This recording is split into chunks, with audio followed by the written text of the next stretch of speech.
GPL 違反を無視した上司が億単位の損害賠償請求食らった結果、細かいライセンスなんて気にするな。損害賠償1億5000万円だってさ。この話は俺が大手 SIR で働いてた時の話。俺は当時29歳のバックエンドエンジニアで Java とスプリングブートを使った金融系システム開発を担当してた。特にライセンス管理には気を使ってて、 OSS のライセンスを徹底的にチェックするのが習慣だった。ある日、会社で大型プロジェクトが始まることになった。大手銀行の基幹システム開発。契約金額は3億円の超大型案件。当然セキュリティやコンプライアンスには最大限の注意が必要。3億円とかすね。銀行システムなら慎重にやらないとな。技術選定のための会議が開催された。そこで問題の人物が登場する。よし、今日は技術選定だ。俺が調べてきた最高のライブラリがある。これを使えば開発期間を3ヶ月短縮できる。このプロジェクトの PM は55歳の課長。元営業で技術のことは全く分かってない。でもとにかく声がでかくてパワハラ気質。今回はこのライブラリを使う。性能も良いし、ネットで評判も高い。課長が提案したライブラリを見て俺は血の気が引いた。課長、そのライブラリは？なんだ？そのライブラリは GPL ライセンスです。 GPL は使用した場合、ソースコード全体を公開する義務があります。はあ、ソースコード公開？はい。 GPL はコピーレフト型のライセンスで、 GPL ライブラリを使うとシステム全体が GPL に汚染されます。つまりシステム全体のソースコードを公開しないといけなくなります。金融システムでそれは絶対に不可能です。うわ、それやばいやつじゃん。銀行のソースコード公開とか絶対ダメだろ。細かいことはいいんだよ。性能が良ければそれでいいんだ。でも法的リスクが。黙れ。納期が大事なんだよ。どうせバレないんだから気にするな。課長、 GPL ライセンス違反は訴訟リスクがあります。最悪の場合、損害賠償を請求される可能性もあります。うるさい。お前は技術のことだけやってればいいんだ。法務部には絶対に報告するな。俺の指示に従え。以上だ。これはパワハラだろ。技術音痴の無能が偉そうに。会議後、俺は自分のデスクに戻った。このままじゃまずい。証拠を残しておかないと後で俺の責任にされる。俺は警告メールを作成した。件名 GPL ライセンスに関する重要な警告。課長が提案されたライブラリは GPL ライセンスです。これを使用すると法的リスクが発生します。代替ライブラリの使用を強く推奨します。 MIT ライセンスやアパッチライセンスなら問題ありません。同等の機能を持つ代替ライブラリも複数あります。そして重要なのはここから法務部の担当者を BCC に追加した。これで俺が事前に警告していた証拠が残る。これは賢い。法務部に BCC とか頭いいな。証拠残すの大事。プロジェクトは課長の指示通り GPL ライブラリを使って進められた。俺は何度も代替案を提案したが、課長、この MIT ライセンスのライブラリなら同じ機能でライセンス問題もありません。またそれか。もう決まったことだ。お前がグダグダ言うから納期が遅れるんだよ。俺は全ての警告をメールで記録し続けた。開発の途中でも何度も警告した。課長、まだ代替ライブラリに変更できます。影響範囲は限定的で1週間あれば対応できます。納期が1週間遅れても訴訟リスクよりマシです。今さら変更するな。納期が遅れるだろ。俺は何度も食い下がったが、課長は完全に聞く耳を持たなかった。いつか必ず問題になる。その時のために証拠を残し続けた。毎週の進捗会議でも警告を記録した。議事録にも GPL ライセンスリスクについて警告と明記した。一致頑張ってるな。でも課長がクソすぎる。プロジェクトは無事に完成し、大手銀行に納品された。もちろん GPL ライセンス違反のまま俺の胸の中には不安が渦巻いていた。よし、納品完了だ。俺のマネジメントが素晴らしかったからな。課長は全てを自分の手柄にした。俺たちエンジニアの努力は一切評価されなかった。今回のプロジェクトは大成功だった。俺の適切な判断と指示があったからだ。ところでお前の評価だが、はい。お前は技術のことしかわからない。ビジネス的な視点が欠けている。融通が利かないし、俺の指示に従わないこともあった。評価は C、昇級なしだ。 C 評価ですか。当然だろ。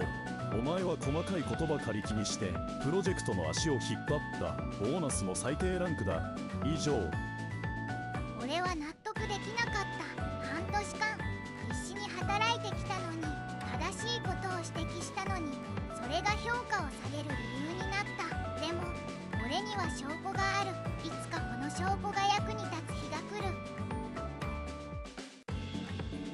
会社から衝撃の発表があった。この度課長が部長に昇進することになりました。今回のプロジェクトを大成功させた功績が認められました。ありがとうございます。これからもチームを率いて頑張ります。おめでとうございます。小声。なんであの人が。俺は拳を握りしめた。でも何も言えなかった。これはひどすぎる。一致がかわいそう。でも証拠あるから大丈夫だろ。俺は転職も考え始めた。こんな会社にいても未来はない。でもその前に GPL ライセンス違反の問題が爆発する日が来ると俺は確信していた。あの日から1年が経過した。銀行のシステムは順調に稼働していた。課長、元井部長はすっかり自分の成功だと思い込んでいた。でも俺は知っていた。 GPL ライセンス違反は必ず発覚する。そしてその日が来た。総務部です。海外から内容証明郵便が届きました。法律事務所からのようです。俺の心臓が高鳴った。ついに来たか。 GPL ライセンスに関する訴状。訴状？一体何が？海外からの訴訟なんて初めて。自社が納品した銀行システムにおいて当方が開発した GPL ライセンスのライブラリが使用されている。 GPL ライセンスの条件を満たしていないため以下の2つから選択してください。1、システム全体のソースコードを公開する。2、損害賠償として1億5000万円を支払う。会社は完全にパニックになった。1億5000万円の損害賠償請求って本当ですか？部長が何か隠していたとか。 GPL ライセンスって何ですか？オープンソースソフトウェアのライセンスの一種だよ。使ったらソースコード公開が必須になる。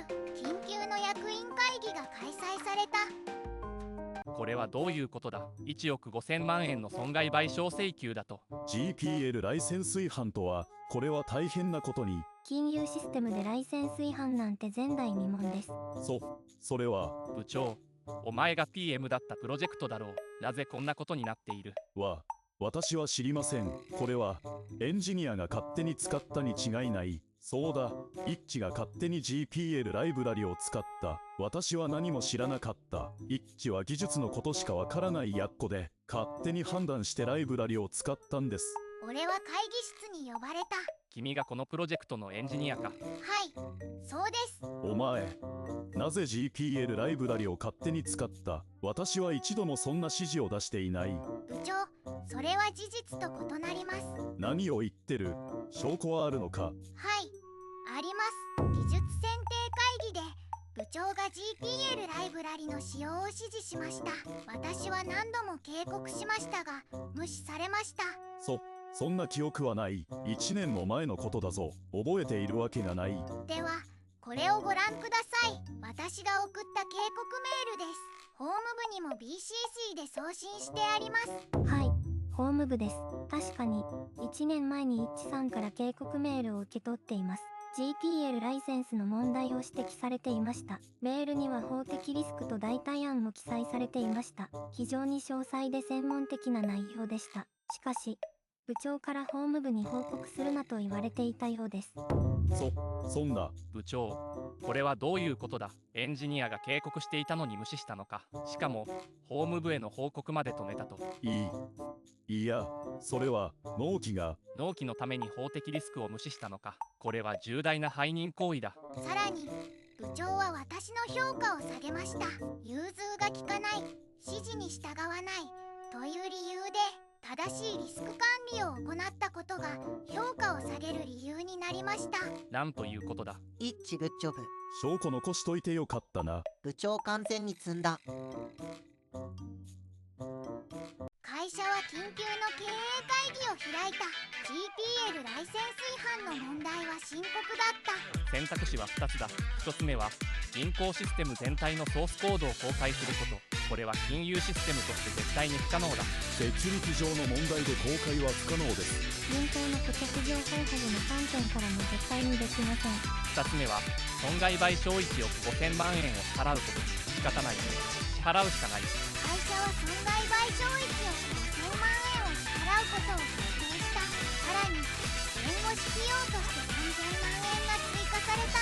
合計1億8000万円の支ざま。しかし問題はそれだけでは終わらなかった。大変です。銀行からクレームが来ました。ライセンス違反のシステムは使えないとシステム全面刷新を要求されています。しかも費用は全額当社負担で契約違反だと違約金も請求されそうです。なんだと。銀行側は当然の反応だった。ライセンス違反のシステムを使い続けるわけにはいかない。会社は急遽システムを全面的に作り直すことになった。追加コストは約5億円。設計から実装、テストまで全てやり直し、しかも銀行への違約金は2億円。もちろん全額返却だ。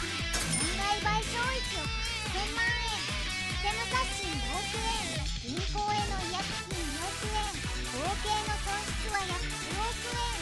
会社の年間利益が吹き飛んだ。そして部長の処分が決定した。部長、あなたには懲戒解雇を言い渡し、さらに会社が被った損害の一部として個人に対して5000万円の損害賠償を請求する。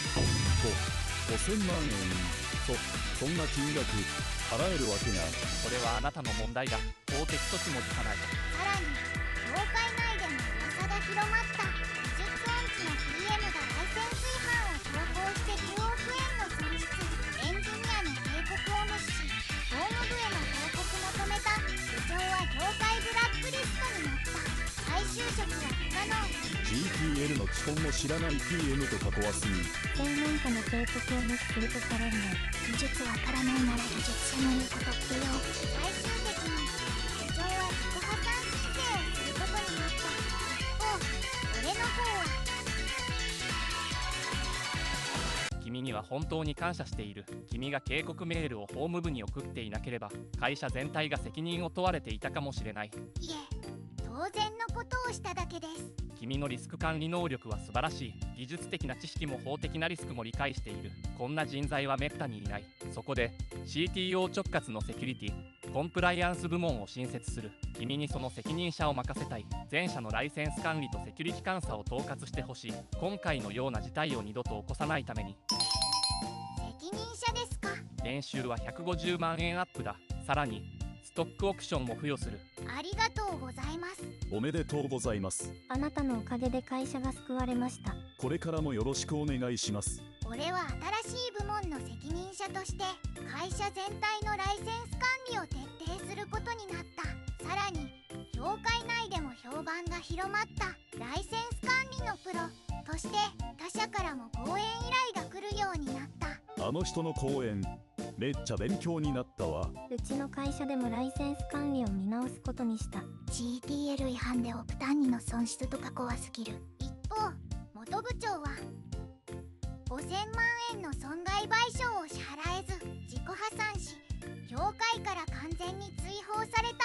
GPL ライセンス違反を強行した無能 PM として業界の教訓として語り継がれることになった。この経験から学んだことは正しいことを主張し承証拠を残すことの重要性。たとえ上司に逆らうことになっても法的リスクを無視してはいけない。そして証拠は必ず残すこと。それが自分を守ることにつながる。以上、俺の話でした。最後まで読んでくれてありがとう。ルシオツ、超スカッとした。証拠を残すのマジ大事だな。 GPL ライセンスの怖さを知ったわ。技術音痴の上司は本当に怖い。